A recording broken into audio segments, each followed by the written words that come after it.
Good evening and welcome to age 637.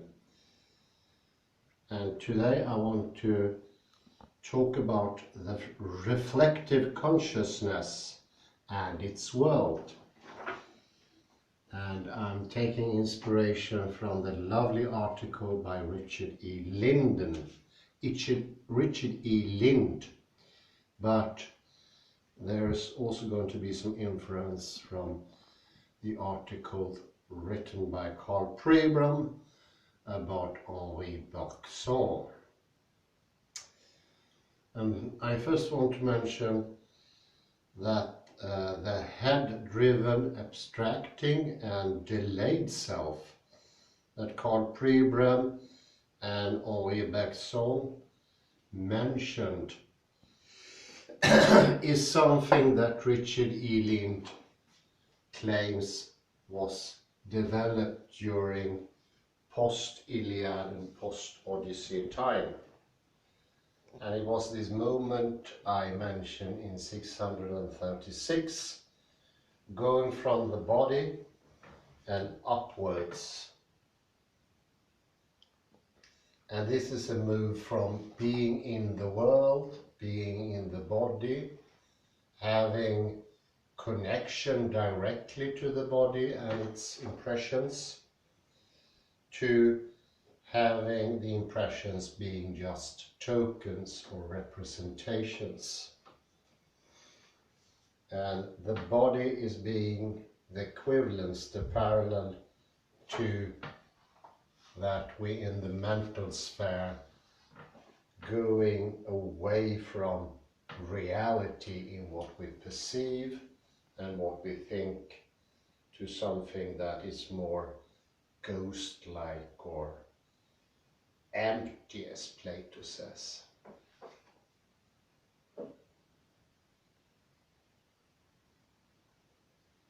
And this is what one could call the very beginning of the separation or the claimed separation between subject and object. The very, very famous and enigmatic division between mind and matter, between soul and body.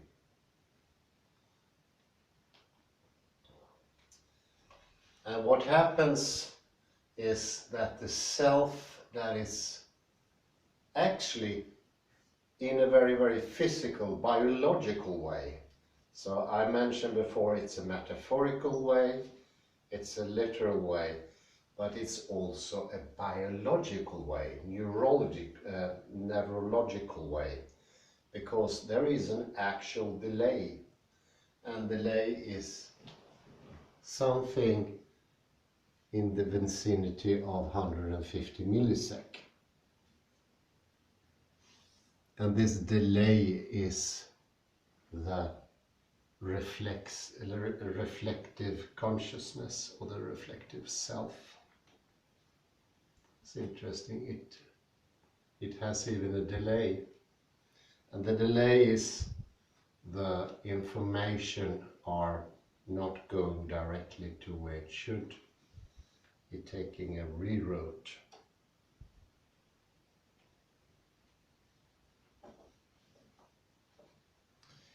And one could say that this reflective consciousness is almost like a mirror, mirroring what's happening, but not really observing, because a mirror is a passive thing. Mirror doesn't really do anything other than letting the image go back.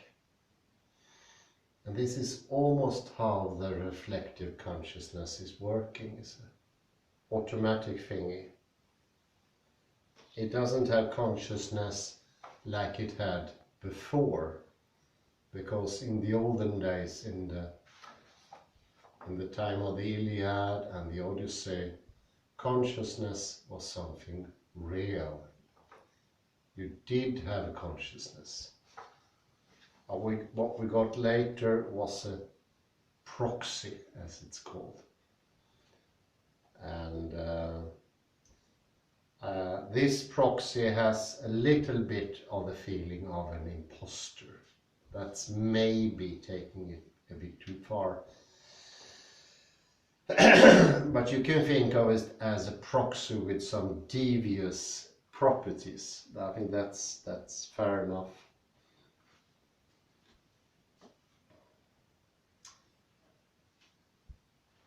So with the movement from the instantiation in the wholeness, the hologram, we are ending up in a faint, dimmed, blocked perception. You are only this proxy, or this token of self. But it's doing the same job somehow, seemingly. There is a sort of a movement. So the self is actually creating its own objects. Well, one could also say that the object is the creation of the self. So it can have its proxy world as well.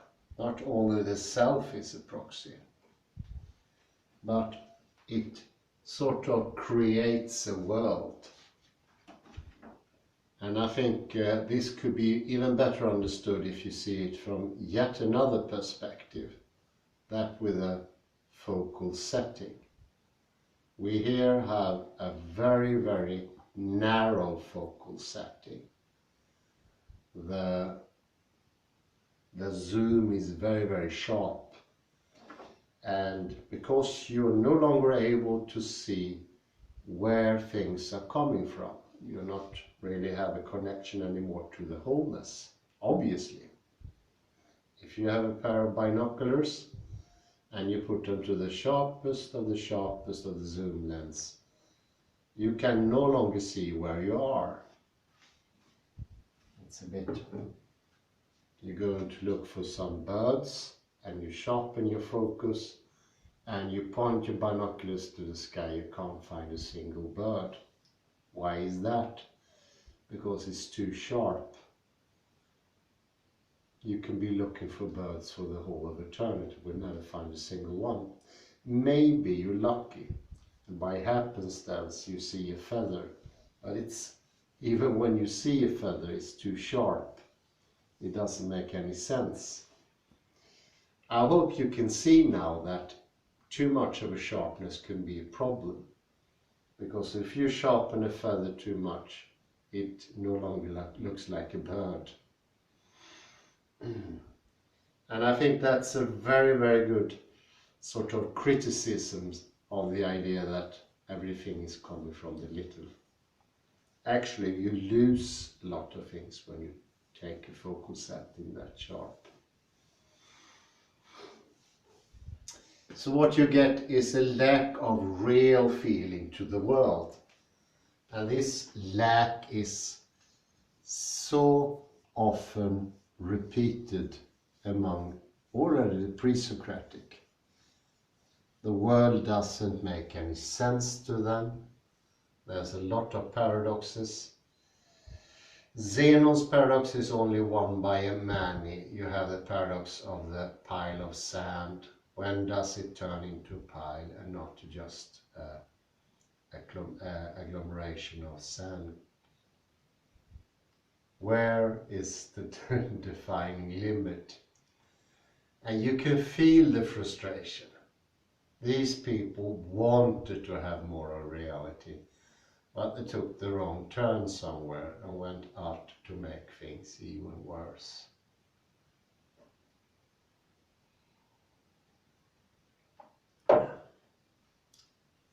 I had an association. They remind me about a little bit by people who are addicted to alcohol. So if they drink too much, they're going to wake up and feel really, really bad. So the sensible solution would be to skip alcohol. What do they do instead? You see, the cure could be even more alcohol the day after.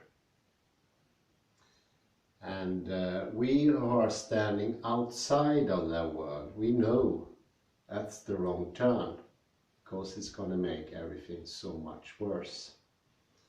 But they don't know it. And I think that is the point.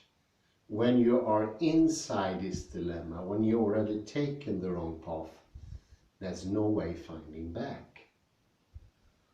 And this may sound odd, but we have to remember that this subject-object division also is something we create individually. It's our individual problem. You don't have to perceive reality that way. Even though there's, well, you can see in this early era, it's so many things that comes together to trick you into believing that. But in the end, you don't have to. There is a voluntary thing as well, because we are individuals still. We don't have to do it. And that's a good thing in one way, that we have our free will, never disappeared.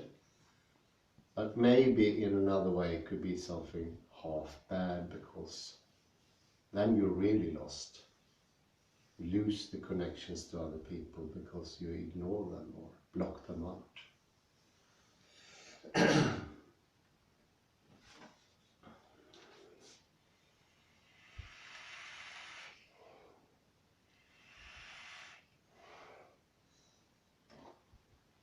So what do they go and look for? Well, one thing is, especially with the objects that is created by the reflective consciousness, they try to further the reification of, sort of elevating them to an even more abstract level. And that you see in the change of the word to be a stain. It becomes really different in a way. And it becomes this the existence of some sort. And all of a sudden you have an extra property that goes beyond, below, or above all the other properties. So first you have everything you can perceive about a thing, and then you have something extra, an add-on.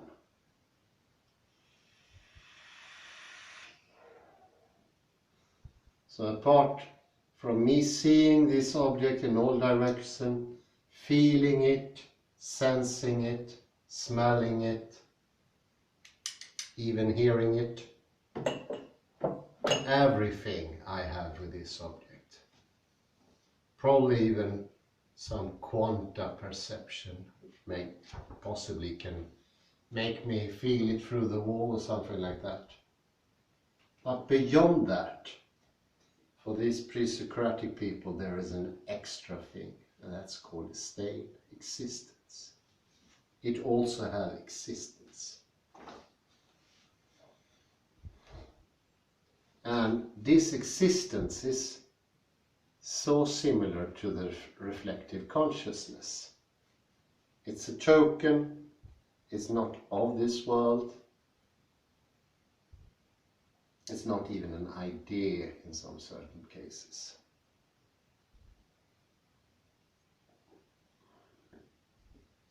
And of course in this process both body and self become generalized.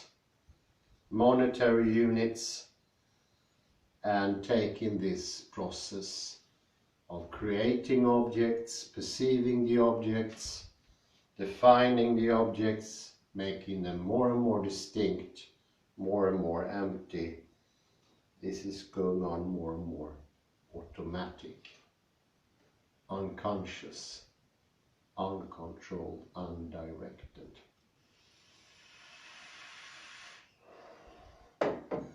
And there is a very obvious constant friction in perception, because this takes a lot of energy.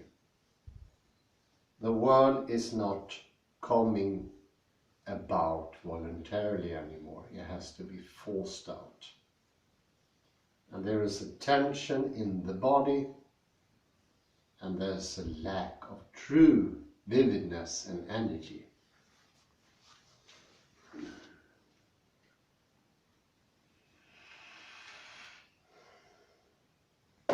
Everything becomes a little blasé.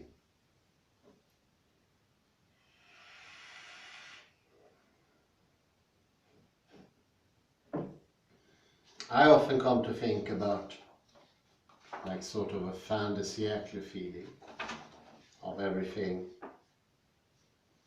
Everything important has already happened. And it's funny in this fin de siècle mode, or Kalle would call it zeitgeist. Even physics is finished. It's a very difficult subject that for all reasons in the world, very, very hard to perceive to be finished. But in the fin de siècle feeling, it was finished. There's nothing more to do there. Everything was already discovered. And it's funny, well worth repeating that when Max Planck, the very famous quantum physicist, said that he wanted to pursue a career in physics, he was advised against it. They said, "No, my chap, there's nothing to find in physics because everything is already discovered. It's a closed chapter." These are not sensible conclusions. This is conclusions taken from a focal setting that sort of answer its own questions. Only when you answer your own question you can get such a weird answer.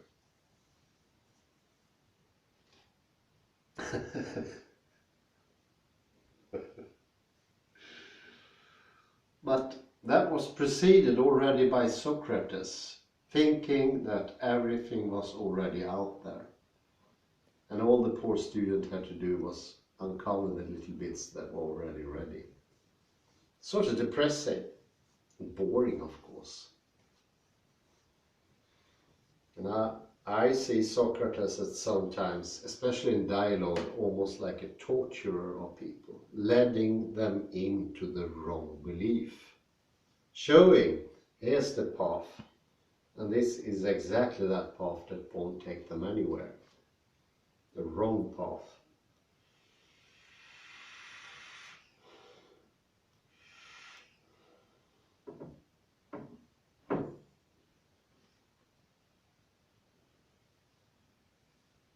So what did Socrates do, and what did Plato do? Well, they more and more ignore their own embodiment. And everything was turned into non-living things. As you could say, away from the hollow movement. That vivid turning of enfolding and enfolding. Instead you had the essence. It was fixed, stuck, and unmoving. Remember the paradox of Zeno.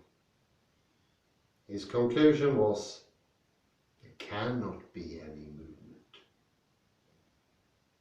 Preceded by Parmenides, who said that not only can there be no movement, emptiness is impossible. So emptiness is a prerequisite to have movement. If everything is filled up, where could you move?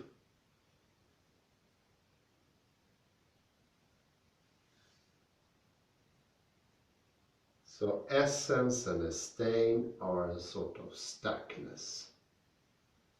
And it's also your perception of being stuck. And I think that's very, very similar to what we do in the daily life. When we sort of zoom into something too stiff, then all the surrounding thing is gone. And you can feel the narrowing. And I think that's a very good clue to what this opening is. If you can understand or get a feeling for the closing, you can also get a feeling for the opening. They go hand in hand, they help each other. Well, the understanding help each other. And it's not exactly a narrowing of the gaze like me squinting with my eyes. It is more like the perception is getting smaller somehow. And the backside of me is disappearing. You can see that in faces. I was thinking if it's possible during this week to make a lecture where we show how the face change, how the body tension changes. It's easy to see in the face, but the face gets some sort of not being present anymore. It's very typical. It's not there. The other side of the coin is the established polarity, sort of difference between subject and object. And this also becomes sort of start of logic, because on one side you have the truth, on the other side you have falsity, and they are separated. Where one thing is, the other one cannot be. And that is the exclusive logic that came about, and not by Plato or Socrates, more Aristotle. Well, he was the first one to give it definition in language. It was coming from that subject-object divide.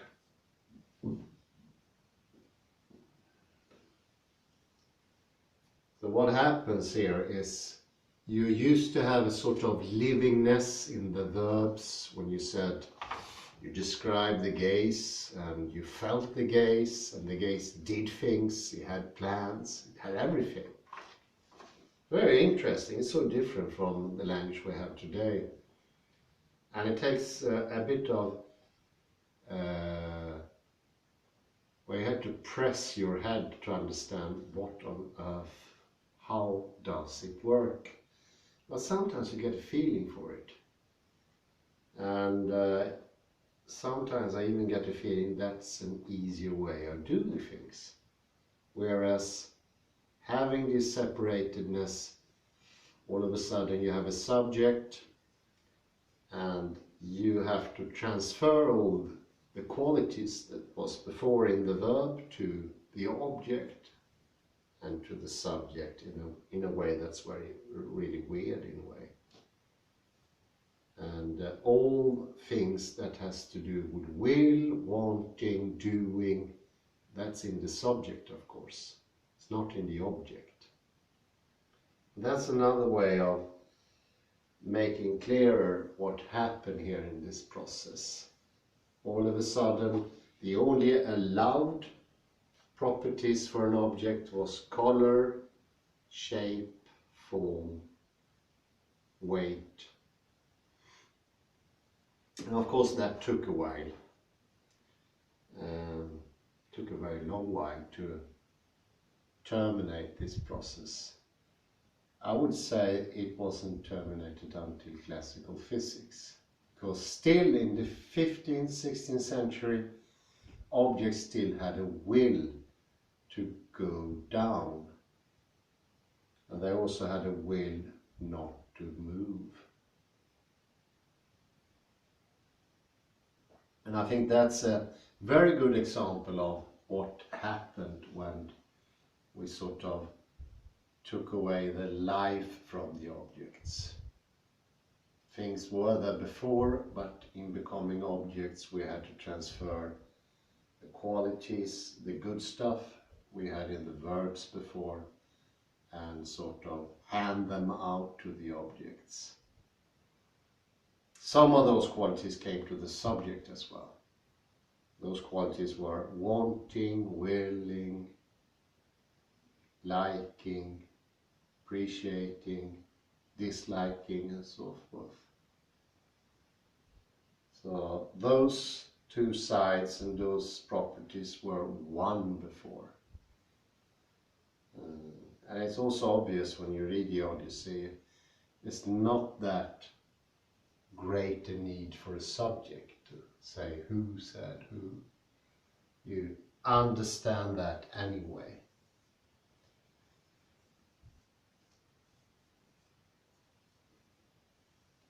That's very similar how to the Indian languages, like the Hopi language works. You don't have a proper subject there. You don't say I or you, or it's all in the verbs more. Because in the context everything becomes clear anyway.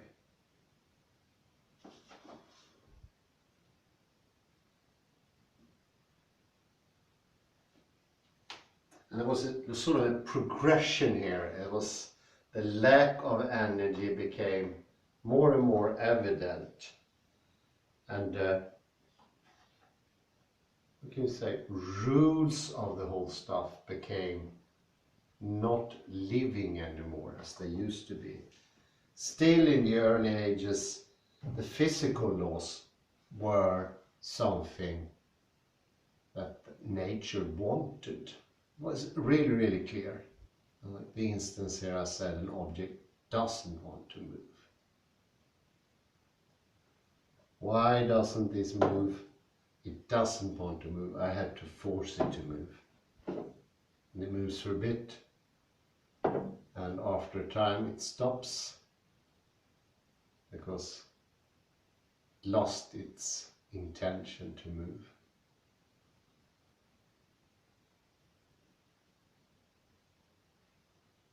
That slowly went into more of regular laws. And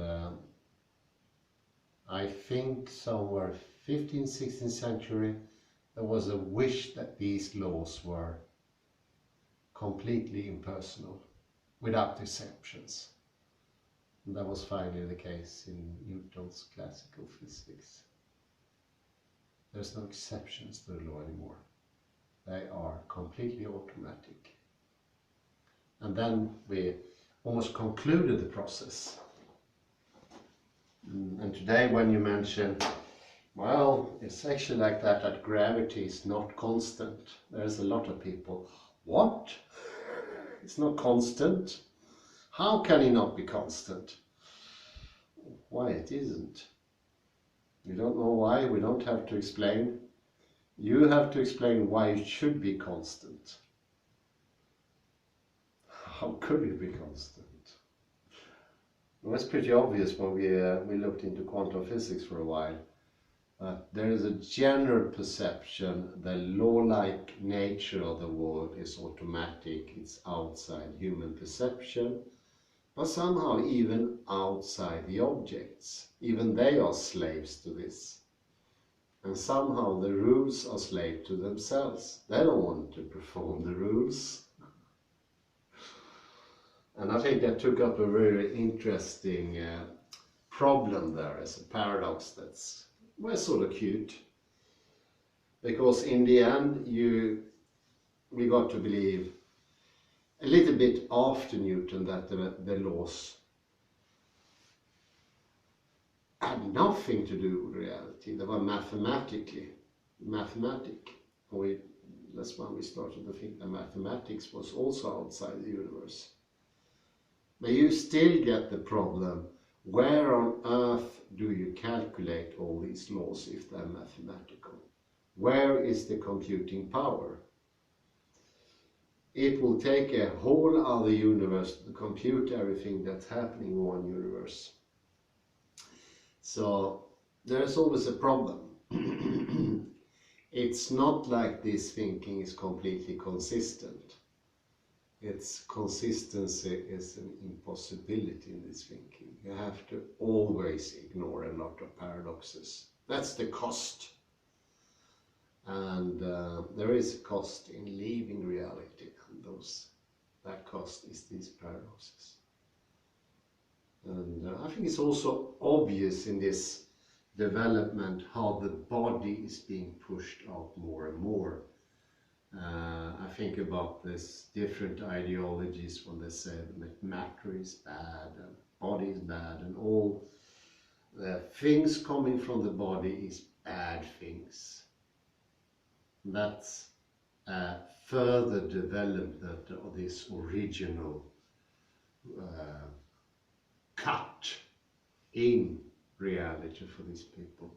Like a horrible thing happened somewhere down in Greece. Nobody knows what. Was it an earthquake? Well, we know no big earthquake happened in this era. We had a really big one like 700 years earlier, when I think probably the island of Santorini was blown up, and the remnants are a bit weird, and that's caused by that explosion.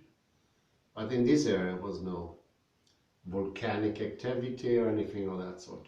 And I think that's looking in the wrong street for the reasons for this. This has to happen in the whole of the language world. It can't be one earthquake somewhere or meteorite hitting down. That doesn't make sense. It's not a physical cause of this. And I think the cause should be looked for somewhere else. But it's interesting enough to see the tendency. It's a sort of archaeology into how meaning changed and how consciousness changed into something different. And of course, when I mention this with the reflective consciousness, it's not that it doesn't have its purpose. It does have a purpose. It's a good tool, actually. A tool you shouldn't get rid of. But what happened here is the tool took over. So it's just a tool. And this automatic process is cutting out a lot of those interesting things out there. And I really like a quote from the book by Paul Feyerabend, Conquest of Abundance, where he shows the world used to be a very fantastic place. Loads of marvelous things happening everywhere. And slowly it all disappeared, generalized, and everything became well known and boring, and we left this fantastic era of art, became more sterilized, lacking of true soul and all those things. And we got a science that tells people today that everything is the same everywhere, and it doesn't matter where you go in the universe. There's no surprises anymore. And he wants to defend the abundance. I'd say, probably in agreement with Paul Feyerabend, the abundance never disappeared. What happened is that we believe it's disappeared somehow. But it never disappeared, it cannot disappear. So there's rather a process going on where quite interesting and in some aspect fantastic device is doing its own things and tricking us into believing that's all it is. Like in the song. I really wish I had that song now. I don't know the tune. It's really funny. I'll see if I can find it and put a link on it below in the YouTube channel. But this coarse feeling is something that we create ourselves. I think that's the point in Richard E. Lind. You understand that when you check into the archaeology in the development of this process, which is in itself very fascinating, I can say. I think this is a good point to round out here and say thank you very much. Thank you, thank you.